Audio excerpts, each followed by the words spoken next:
তো hello guys, কেমন আছো তোমরা? আশা করি সবাই ভালো আছো।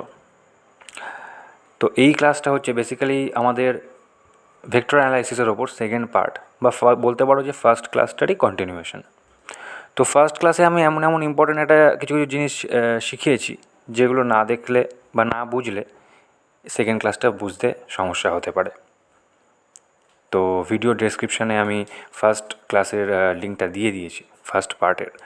তো তোমরা অবশ্যই ওটা দেখে আসো, আর যারা যারা দেখে নিয়েছো অলরেডি তা খুবই ভালো। তারপর এই ভিডিওটা দেখো, তাই তোমাদের বুঝতে সুবিধা হবে এবং অনেকটা ডাউটস তোমাদের ক্লিয়ার হবে বলে আমি আশা রাখছি। অ্যান্ড চলো একটা ছোট্ট ইন্ট্রো দিয়ে আজকের ভিডিওটা শুরু করি।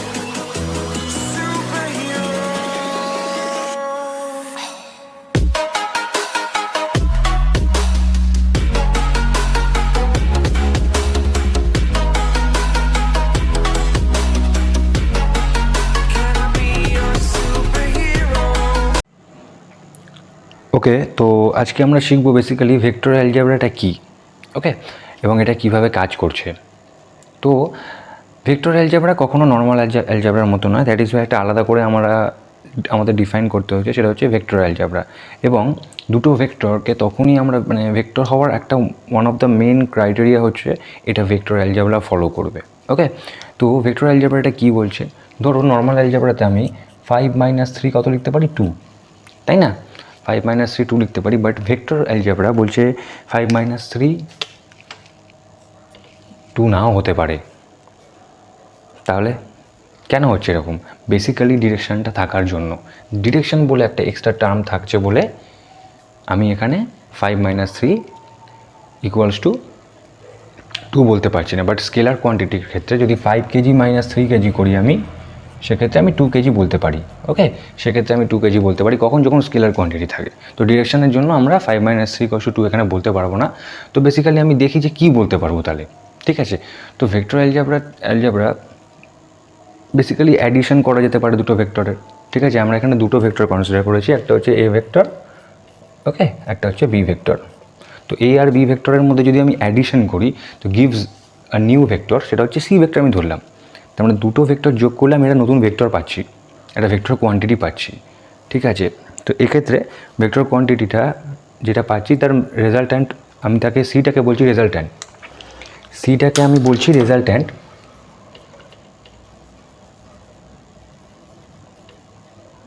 কখন? যখন আমি দুটো ভেক্টরকে অ্যাড করে সি ভেক্টরটা পাচ্ছি। সি ভেক্টর দিলে এটা রেজাল্ট্যান্ট ভেক্টর হবে। আর অনলি সি সেটা হচ্ছে তোমার ম্যাগনিচিউড অফ সি, সেটা হচ্ছে √(a² + b² + 2ab cos θ, সেটা হচ্ছে সি এর ম্যাগনিচিউড। আচ্ছা, এখানে ডিরেকশানটা আমরা ওইভাবে স্পেসিফিক্যালি বলতে পারবো না যে এখানে হবে ওখানে হবে, সেটা আমাদের ডিপেন্ড করছে যে এ ডিরেকশানটা কোন দিকে, বি ডিরেকশানটা কোন দিকে। সেটা আমরা যখন কোনো প্রবলেম ফেস করবো সেক্ষেত্রে আমরা সিলেক্ট ডিরেকশানটা বার করে নিতে পারবো। বাট ম্যাগনিচিউড অলওয়েজ সেম, সেটা হচ্ছে এই এক্সপ্রেশনটা, সি এর এই এক্সপ্রেশনটা হচ্ছে ম্যাগনিচিউডের এক্সপ্রেশন। ওকে, আচ্ছা, এবার আমরা সাবস্ট্রাকশানে আসি। তো সিটাকে, ওকে, আগে বলে রাখি এখানে সিটাকে আমরা কী বলেছি, রেজাল্ট্যান্ট ভেক্টর বলেছি সিটাকে। ওকে, তো সাবস্ট্রাকশানে আমি সেম জিনিস, সেখানে আমি যে দুটো ভেক্টরকে যদি আমি সাবস্ট্রাক্ট করি আমরা একটা নতুন ভেক্টর পাবো। সেক্ষেত্রে C = a vector - b vector যদি হয়, তাহলে সি এর ম্যাগনিচিউডটা হবে, সি ভেক্টরের ম্যাগনিচিউডটা হবে √(a² + b² - 2ab cos θ, সেটা হচ্ছে সি ভেক্টরের ম্যাগনিচিউডটা হবে। ওকে, এবারে বেসিক্যালি এখানে যে সিটা, সেটা হচ্ছে a ভেক্টর - b ভেক্টর। তো বাট আমরা কী বলতে পারবো যে এইটা a vector plus - b vector, এটা তো বলতে পারবো। দ্যাট ইজ ওয়াই সিটাকে আমি বলতে পারবো resultant vector of a vector and - b vector. আর কিছুই নেই। আমরা দেখতে পাচ্ছি যে সাবস্ট্রাকশন একটা অ্যাডিশনারি একটা স্পেশাল ফর্ম, যেখানে আমাদের কি হচ্ছে যে এ ভেক্টর প্লাস - b ভেক্টরের অ্যাডিশন যদি আমি করি, সেখানে আমি সিটা পাচ্ছি। ওকে, অ্যান্ড এখানেও সেম দেখতে পাচ্ছি, যদি বিটাকে আমি -b দিয়ে রিপ্লেস করি, যেহেতু ভেতরে স্কোয়ার আছে তাই -b² তোমার বি হচ্ছে, অ্যান্ড এখানে যেহেতু তোমার সিঙ্গেল আছে মানে পাওয়ার 1, তো -b হচ্ছে। ওকে, বাট বেসিক্যালি জিনিসটা এতটা সোজা নয়, আমি জাস্ট একটা তোমাদের মনে করানোর জন্য জিনিসটা বলছি। বাট এই জিনিসটা একদম কনসেপ্টটা ক্লিয়ার হলো আই থিঙ্ক, যে A vector plus minus B vector মানে এ ভেক্টর আর মাইনাস বি ভেক্টরের রেজাল্ট আমি বলতে পারবো সি। তো আমি বলতে পারি যে সাবস্ট্রাকশনটা অ্যাডিশনেরই একটা স্পেশাল ফর্ম এই কেসে। ওকে, আচ্ছা মাল্টিপ্লিকেশন আবার দু রকমের হয়, দুটো ভেক্টরকে আমি মাল্টিপ্লাইও করতে পারবো, বুঝলে? যেমন ধরো 5 × 5 25, তো এখানে আবার সেই কেস ফলো করবে না, এখানে আবার সেই জিনিস ফলো করবে না, এখানে আবার দু রকম প্রোডাক্ট হয়, একটা হচ্ছে ডট প্রোডাক্ট, একটা হচ্ছে ক্রস প্রোডাক্ট। আচ্ছা, ডট প্রোডাক্ট আমি যে নিচ্ছি, ডট প্রোডাক্টের ব্যাপারটা কি? ডট প্রোডাক্টের ব্যাপার হচ্ছে তোমার একটা ধরো এ ভেক্টর আছে, একটা বি ভেক্টর আছে, তার মাঝে ডট বসিয়ে দিলে সেটা ডট প্রোডাক্ট হয়ে গেল। তার রেজাল্টটা কী দেবে? এ বি কস থিটা, যেখানে এটা ম্যাগনিচিউড, বিটাও ম্যাগনিচিউড, আর থিটাটা হচ্ছে angle between A and B. ঠিক আছে, এ আর বি ভেক্টরের মাঝে যে অ্যাঙ্গেলটা আছে। ওকে, যদি এ আর বি প্যারালাল হয় তাহলে থিটাটা কত তোমার? 0 ডিগ্রি। যদি এ আর বি অ্যান্টি প্যারালাল হয় তাহলে থিটাটা হচ্ছে তোমার 180 ডিগ্রি, তাই না? তাদের মাঝে যদি 90 ডিগ্রি হয় তো এখানে 90 ডিগ্রি, এ আর বি এর মাঝে যদি অ্যাঙ্গেল 90 ডিগ্রি হয়, যেরকম খুশি হতে পারে, আরবিট্রারি যে কোনো অ্যাঙ্গেল হতে পারে। ওকে, আচ্ছা, এটা গিভস স্কেলার কোয়ান্টিটি। এই কোয়ান্টিটিটা না, যেটা আমরা পাই এখানে ডট প্রোডাক্ট করে, সেটা হচ্ছে স্কেলার কোয়ান্টিটি। আর ক্রস প্রোডাক্ট আমি জানি যে এ আর বি দুটো ভেক্টর লেখো, মাঝখানে একটা ক্রস সাইন বসিয়ে দাও, তোমার হয়ে যাবে ক্রস প্রোডাক্ট। ওকে, আর এটা যেটা তোমার রেজাল্টটা দেয় এ বি সাইন থিটা, আর সাইডে একটা লেজ ঝুলিয়ে দেয়, সেটা হচ্ছে এন ক্যাপ। লেজটার নাম হচ্ছে এন ক্যাপ। এন ক্যাপটা কি? এন ক্যাপটা হচ্ছে একটা ইউনিট ভেক্টর যার ডিরেকশনটা কোন দিকে? এই যে এ ভেক্টর আর বি ভেক্টর দুটোর সঙ্গে পারপেন্ডিকুলার, দুটো ভেক্টরের সঙ্গে পারপেন্ডিকুলার। ধরো আমি সাপোজ একটা কথা বলি, ধরো এটা হচ্ছে তোমার এ ভেক্টর, এটা হচ্ছে তোমার বি ভেক্টর, প্লেনের ওপরে, এই আমার এই বোর্ডের ওপরে আছে, তাহলে এন ক্যাপটা হবে এইটা হবে এন ক্যাপ। ওকে, এইটা হবে এন ক্যাপ, তাহলে বোঝা যাচ্ছে আই থিঙ্ক। আর থিটাটা হচ্ছে angle between A and B, আর এইটা gives a new vector quantity. আমরা বুঝতেই পারছি যে রেজাল্টে আমার একটা ইউনিট ভেক্টর আছে, তো এটা একটা ভেক্টর কোয়ান্টিটি আমাকে দিচ্ছে ফেরত। ওকে, এই বিষয়ে আমরা ডিটেলসে আসবো। আজকে আমাদের মেন ফোকাস হচ্ছে অ্যাডিশনটা নিয়ে আগে আমরা কাজ করি, তারপর সাবস্ট্রাকশন, তারপরে মাল্টিপ্লিকেশন, আমরা পরপর করে আসতে থাকবো। আচ্ছা, তো এখানে আমরা এখন শিখব যে ভেক্টর অ্যাডিশন আর রেজাল্ট্যান্ট। আমি আগেই তোমাদেরকে এটা নিয়ে আলোচনা করেছি যে সি ভেক্টরটাকে বলবো আমরা রেজাল্ট্যান্ট ভেক্টর। ওকে, রেজাল্ট্যান্ট ভেক্টর বলবো আমরা।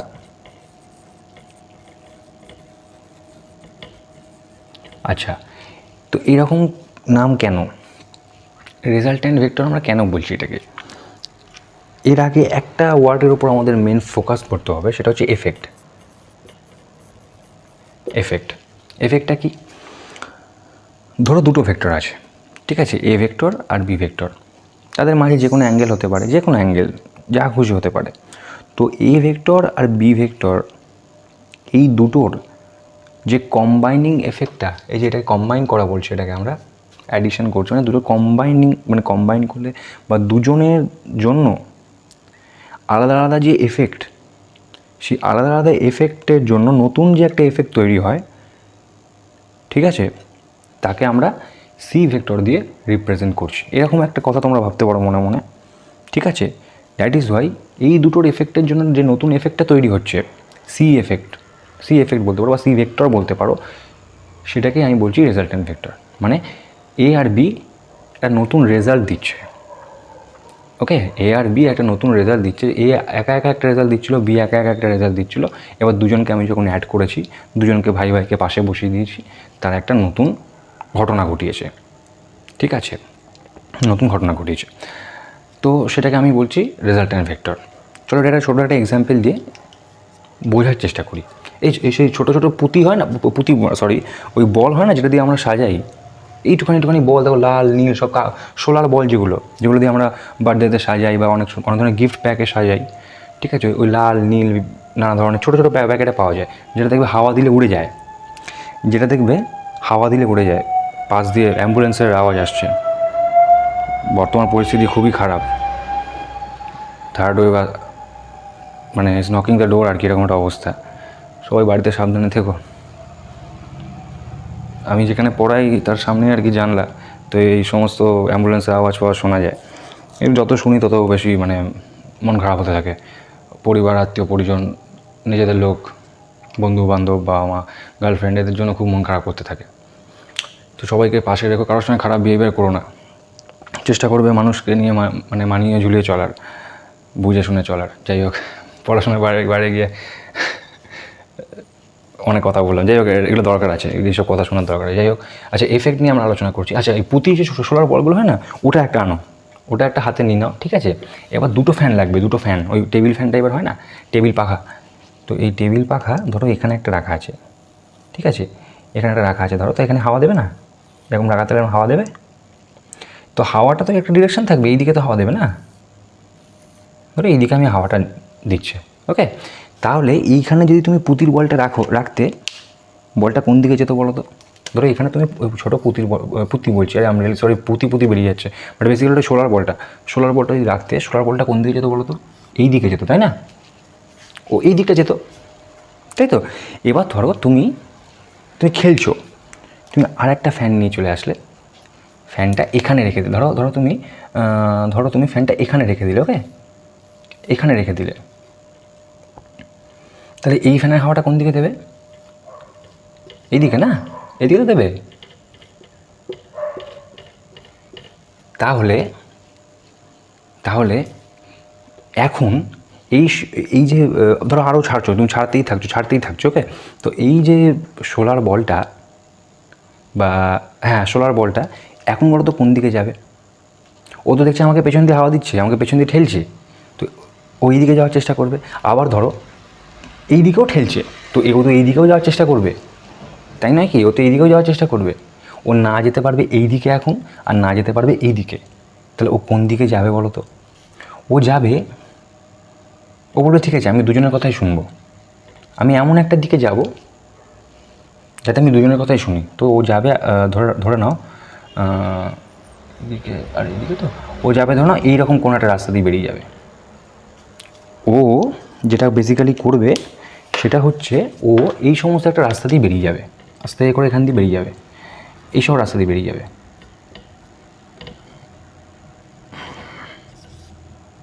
ও এইসব রাস্তা দিয়ে বেরিয়ে যাওয়ার চেষ্টা করবে। আবার একবার বলছি, ও এই দিকে যেহেতু হাওয়া দিচ্ছে, ও চেষ্টা করবে এই দিকে যাওয়ার। আবার যেহেতু এই দিকে হাওয়া দিচ্ছে, ও চেষ্টা করবে এই দিকে যাওয়ার। কিন্তু এখন দুজনেই তো হাওয়া দিচ্ছে, ও না যেতে পারছে এই দিকে, না যেতে পারছে এই দিকে। ও যাবে কোন দিকে? ও যাবে এইরকম মাঝখানে রাস্তা বরাবর। এবং এটা তোমরা একটু চোখ বন্ধ করে ভাবো, জিনিসটাকে প্র্যাকটিক্যালি একটু ভাবার চেষ্টা করো, দেখবি এরকমই একটা রেজাল্ট তোমরা পাচ্ছ, ওকে। এরকমই একটা রেজাল্ট তোমরা পাচ্ছ। তো এই রেজাল্টটাকে এই যে হাওয়া দিচ্ছে, এটা তো একটা ফোর্স, ঠিক আছে। ধরো এটাকে আমি F1 ধরছি, এই যে হাওয়া দিচ্ছে এটা তো একটা ফোর্স, এটাকে আমি ধরছি F2। তাহলে এর প্যারালাল একটা ভেক্টর আমি এখানে ড্র করি, যদি আমি এখানে ড্র করি, সেটা হচ্ছে তোমার এই দিকে যাবে F1 ভেক্টর।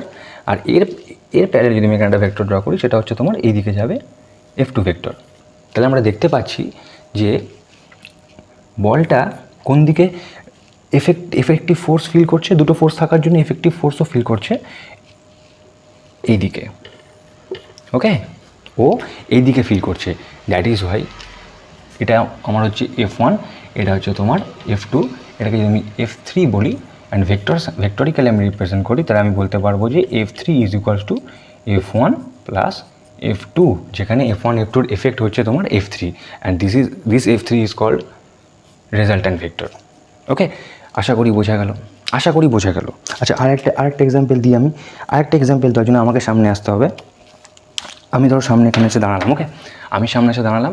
এবার ধরো আমার দুটো বন্ধু সামনে দাঁড়িয়ে আছে, ঠিক আছে। একটা বন্ধু আমার রাইট সাইডে দাঁড়িয়ে আছে, একটা বন্ধু আমার লেফট সাইডে দাঁড়িয়ে আছে।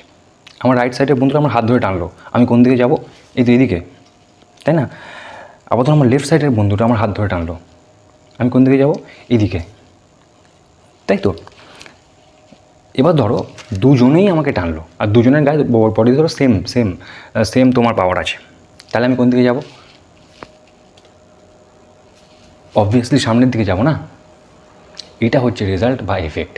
এবার ধরো আমার রাইট সাইডের বন্ধু যে আছে, তার গায়ে একটু বেশি শক্তি আছে, তো আমি কিন্তু যেহেতু দুজনের গায়ে সেম শক্তি ছিল, সেম ফোর্স নিয়ে আমাকে টানছিল, দ্যাট ইজ আমি মাঝখান দিয়ে মানে পুরোপুরি মিডল বরাবর গেলাম, তাই না? ধরো এর গায়ে একটু বেশি, তো আমি এই দিকেই মানে মিডলে যেতে পারবো না, আমি এরকমভাবে যাব, হালকা একটুখানি বেন্ড খেয়ে যাবো কোন দিকে? আমার যে বন্ধুর গায়ে বেশি শক্তি আছে তার দিকে, তার মানে রেজাল্টটাকে বেশি ডমিনেট করছে আমার যে বন্ধুটা যার গায়ে বেশি শক্তি আছে। তো ধরো দুটো ফ্যানে যদি সেম হাওয়া থাকতো না, যদি সেম হাওয়া থাকতো মানে সেম ফোর্স যদি আমি কনসিডার করতাম যেটাকে, তাহলে সেক্ষেত্রে আমার এই যে সোলার বলটা পুরোপুরি মাঝখান দিয়ে চলে যেত, মানে এটাও তোমার যা অ্যাঙ্গেল হতো এটাও তোমার সেম অ্যাঙ্গেল, মানে 45 ডিগ্রি হতো, এখানে বোঝা যাচ্ছে। তো বোঝা গেলো ইফেক্ট ব্যাপারটা কি, এটা হচ্ছে রেজাল্ট্যান্ট অফ এ ভেক্টর। আমার ক্লাস বা আমার এই ভিডিওসগুলো বেসিক্যালি হচ্ছে ডাউট ক্লিয়ারিং বলতে পারো। আমি কখনো বুকিশ একবারে ডেফিনেশন বা এই পড়াচ্ছি না, আমি চেষ্টা করছি তোমাদের যে কোশ্চেনগুলো অ্যারাইজ করে যে বেসিক্যালি কী ব্যাপারটা, মানে ফিজিক্যালি কী বলতে চাইছে, মানেটা কী, সেগুলো বোঝানোর। আই থিঙ্ক তোমরা বুঝতে পারছো, না বুঝতে পারলে ভিডিওটা পজ করে আগে একটু দেখে নিও। ওকে, তো বোঝা যাচ্ছে আই থিঙ্ক এটা রেজাল্ট্যান্ট অফ ভেক্টরের ব্যাপারটা আমি বোঝাতে পারলাম। ঠিক আছে, ভেক্টরের যে অ্যাডিশন বা resultant C vector equals to A vector plus B vector, সেটা বেসিক্যালি জানার একটা স্ট্যান্ডার্ড ল আছে, সেটা হচ্ছে ট্রায়াঙ্গেল ল। আরও আছে তোমার, সেটা নিয়ে আমরা আস্তে আস্তে আসছি। তো সেই লটা জানার আগে আমাদের বেসিক্যালি বুঝতে হবে যে অর্ডার, যাকে বাংলায় ক্রম বলা হয়, সেটা বেসিক্যালি কী, ব্যাপারটা কী। ঠিক আছে, ধরো এটা একটা এ ভেক্টর, এই ডিরেকশনটা এই দিকে, এটা বি ভেক্টর, এই ডিরেকশনটা এই দিকে, এটা সি ভেক্টর এই দিকে, ডি ভেক্টর ডিরেকশনটা এই দিকে। তো আমি বলতে পারবো যে A B C D are in same order, এটা সেম অর্ডারে আছে। ঠিক আছে, বাট ধরো এটা এ ভেক্টর, এটা B vector, C vector, D vector, E vector. ঠিক আছে, এ ভেক্টরটা ডিরেকশনটা এইদিকে, বি ভেক্টর ডিরেকশনটা এইদিকে, সি ভেক্টর ডিরেকশনটা এইদিকে, ডি ভেক্টর ডিরেকশনটা এইদিকে, ই ভেক্টর ডিরেকশনটা এইদিকে। এবার ভালো করে দেখো এক্সাম্পলটা, এখানে আমি এ ভেক্টর, বি ভেক্টর আর ডি ভেক্টরটাকে সেম অর্ডার বলতে পারবো। ওকে, সেম অর্ডার বলতে পারবো। আবার সি ভেক্টরের ডিরেকশন এইদিকে, ই ভেক্টরের ডিরেকশনটা এইদিকে, তা সি আর ই ভেক্টরটাকে আমি বলতে পারবো same order. But A vector, B vector, C vector are in different order. উল্টো দিকে বলতে পারো C vector, D vector, E vector are in different order. তো বোঝা যাচ্ছে অর্ডার ব্যাপারটা কি, ক্লিয়ার হচ্ছে? ধরো নদী একটা, নদী যে স্রোত বা নদীর যে গতিপথ, তাই না, নদী যেভাবে এগোয় একই সেম ডিরেকশানে এগোয়, নদীর যে গতিপথটা না, বা যে কী বলবো, রাস্তা তো বলা যায় না, বাট গতিপথ যাকে আমি বলছি, সবসময় কিন্তু দেখবে স্ট্রেট হয় না, সামটাইমস এটা বেন্ডও খায়, এরকম করে বেন্ড খেলো হয়তো, আবার এখানে এসে একটু বেন্ড খেলো, তাই না? বাট নদীর মধ্যে যে জলটা যখন যায় এরকমভাবেই তো যায় না। ভালো করে দেখো তো নদীর যে গতিপথটা বা যে রাস্তাটা ফলো করছে সেটাকে আমি বলতে পারি যে সেম অর্ডার। এটা জাস্ট একটা রিলেটেবল একটা কথা আমি বলতে চাইছি, যাতে তোমাদের জিনিসটা মাথায় থাকে। এটা একটা নদীর স্রোত হিসেবে ভাবতে পারো, যেটা একই দিকে যাচ্ছে, দেখো, তাই না? এটাকে আমি বলতে পারি একই দিকে যাচ্ছে। কখনো তুমি তো এটা দেখবে না যে এখান থেকে এতটা একই দিকে গেল, আবার এখান থেকে পেছন দিকে আসছে, আবার এখান থেকে এদিকে যাচ্ছে, তাহলে তখন তুমি বলবে যে এই নদীর জলের যে গতিপথটা, ওটা যে ডিসপ্লেসমেন্টগুলো সেটা হচ্ছে ডিফারেন্ট অর্ডারে আছে, সেটা কখনোই পসিবল না। তাই এটাকে আমি একটা এক্সাম্পল দিলাম। তো এইভাবে তুমি বুঝতে পারছো যে সেম অর্ডার কাকে বলে আর ডিফারেন্ট অর্ডার কাকে বলে, তাই না? চলো, ল যেটা আছে, ঠিক আছে, সেটা কীভাবে এসছে আমি সেখানে আগে যাই। আমি দেখলাম যে এটা যদি এ ভেক্টর হয়, এটা যদি বি ভেক্টর হয়, দুটোর এফেক্টটা যেদিকে যাবে সেটা হচ্ছে তোমার সি ভেক্টর, তাই না? তো এটা আমি একটু আগেই জানতে পেরেছি। এবার আমি শিফটিং শিখিয়েছিলাম ফার্স্ট ক্লাসে, তো এই বি ভেক্টরটাকে শিফট করে এখানে বসাতে তো পারবে তুমি, তাই না? আর এটাকে মুছে দাও।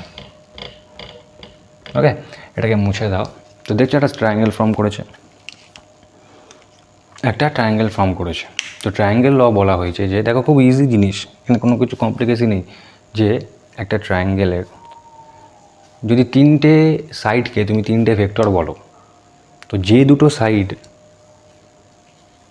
সাইড সেম অর্ডারে থাকবে সেই দুটোর অ্যাডিশনটা হচ্ছে ইকুয়াল টু সেই সাইডটা যার অর্ডার হচ্ছে ওই দুটো সাইডের ডিফারেন্ট অর্ডার। তার মানে কি, তুমি দেখতে পাচ্ছ এ ভেক্টরের ডিরেকশান এইদিকে, বি ভেক্টরের ডিরেকশানটা এইদিকে, বাট সি ভেক্টরের ডিরেকশান কোন দিকে হওয়া উচিত ছিল? এইদিকে। তো যদি সেম অর্ডারে থাকতো এদিকে হওয়া উচিত ছিল তো, বাট এটা হচ্ছে উল্টো দিকে, দ্যাট মিনস ডিফারেন্ট অর্ডার। আর ট্রায়াঙ্গেল ল আমাদের বলছে যে C vector equals to A vector plus B vector. এটা আমাদের ডাইরেক্ট বইতে দেওয়া থাকে এবং স্টেটমেন্টটা দেওয়া থাকে, বাট স্টেটমেন্টটা কীভাবে আসছে সেটা আমরা আগের এক্সাম্পলগুলো অ্যান্ড এই এক্সাম্পলগুলো ফলো করলে বুঝতে পারছি যে এইভাবে তোমার রিলেশনটা আসছে। ঠিক আছে, এইভাবে তোমার রিলেশনটা আসছে। আচ্ছা, এরপর আছে তোমার প্যারালেলোগ্রাম রুল। এবার আছে তোমার প্যারালেলোগ্রাম রুল, সেটাও আমরা এখান দিয়ে প্রুফ করে দিতে পারবো। দেখো কী করে প্রুফ করতে পারবো দেখো। ঠিক আছে, আমরা তো ট্রায়াঙ্গেল ল শিখে নিলাম, এবার আমরা শিখে নিই প্যারালেলোগ্রাম রুল।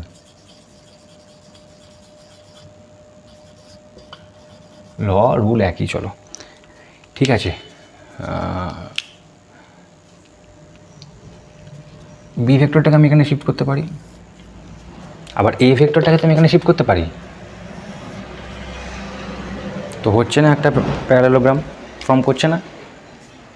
করছে তো।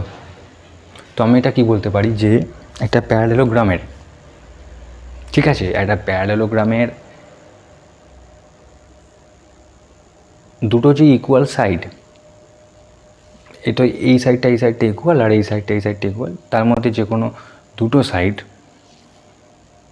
ঠিক আছে, দুটো ইকুয়াল সাইডের মধ্যে থেকে মানে এই সাইডটার মধ্যে যে কোনো একটা আর এই সাইডটার মধ্যে যে কোনো একটা, ঠিক আছে, আমি নিলাম।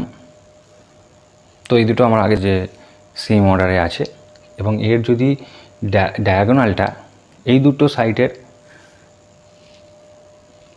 ডায়াগোনালের যে অর্ডারটা এই দুটো সাইডের সঙ্গে যদি ডিফারেন্ট হয়, তাহলে আমি লিখতে পারবো C vector equals to A vector plus B vector. এখানে কোনো কিছু কমপ্লিকেশন নেই, দেখো তুমি শিফটিং করেই বলে দিতে পারছো যে ট্রায়াঙ্গেল ল প্যারালেলোগ্রাম ল একই।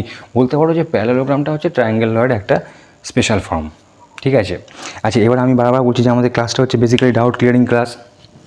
ডাউট আমরা ক্লিয়ার করবো, আমরা জানতে চাইছি সব কিছু। তো তোমাদের একটা ভালো জিনিস শেখাচ্ছি, এই জিনিসটা শিখে গেলে তোমার কোনো ল লাগবে না, তুমি যা খুশি ল বানাতে পারবে নিজের থেকে। যাই হোক, দেখো বেসিক্যালি হচ্ছে তোমার, ধরো এরকম একটা ভেক্টর আছে, ঠিক আছে, এরকম একটা ভেক্টর আছে, এরকম একটা ভেক্টর আছে, এরকম একটা ভেক্টর আছে, এরকম একটা ভেক্টর আছে, এরকম একটা, এরকম একটা, এরকম একটা, এরকম একটা, এরকম একটা, এরকম একটা। ওকে, বেসিক্যালি এটা একটা ক্লোজড পাথ তোমার ফর্ম করেছে, একটা ক্লোজড পাথ ফর্ম করেছে। ধরো এটা এ ভেক্টর, যার ডিরেকশনটা এই দিকে, এটা ধরো বি ভেক্টর, ঠিক আছে, এটা ধরো সি ভেক্টর, এটা ধরো ডি ভেক্টর, এটা ধরো ই ভেক্টর, এটা ধরো পি ভেক্টর, এটা ধরো কিউ ভেক্টর,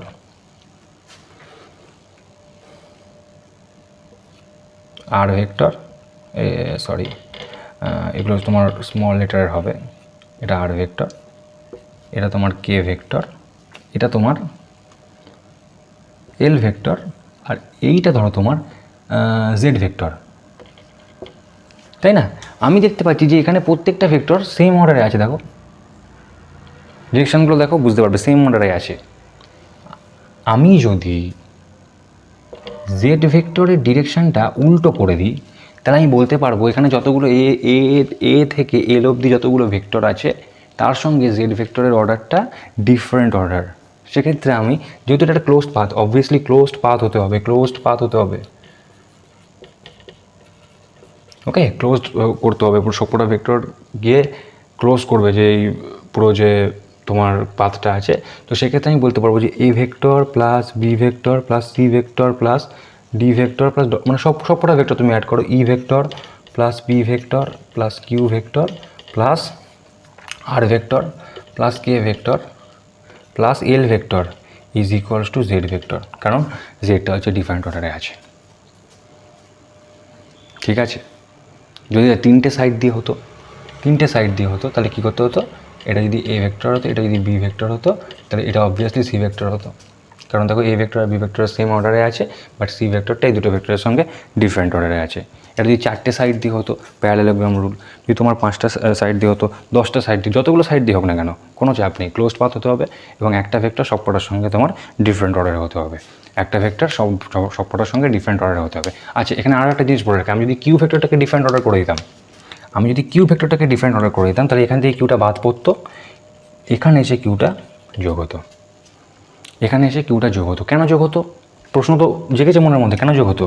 কারণ কিউ ভেক্টর যখন আমি অর্ডার চেঞ্জ করে দিলাম, মানে ডিরেকশনটা আমি উল্টো করে দিলাম, সেক্ষেত্রে এখানে কিউ ভেক্টরটা আছে বাট মাইনাস কিউ ভেক্টর হয়ে গেছে, কারণ ডিরেকশন চেঞ্জ করেছি, আর কিছুই করিনি, জাস্ট ডিরেকশনটা চেঞ্জ করেছি। ডিরেকশন চেঞ্জ করলে আমরা জানি যে কোনো একটা ভেক্টর যেটা যদি এ ভেক্টর হয় সেটা মাইনাস এ ভেক্টর দিয়ে রিপ্লেসড হবে, মানে মাইনাস এ ভেক্টর হয়ে যাবে। তো এই কিউটা যদি আমি এখানে আনি সেটা এসে হয়ে যায় মাইনাস কিউটা এই তোমার RHS-এ এসে হয়ে যায় প্লাস কিউ। বোঝা গেল কি যায়নি?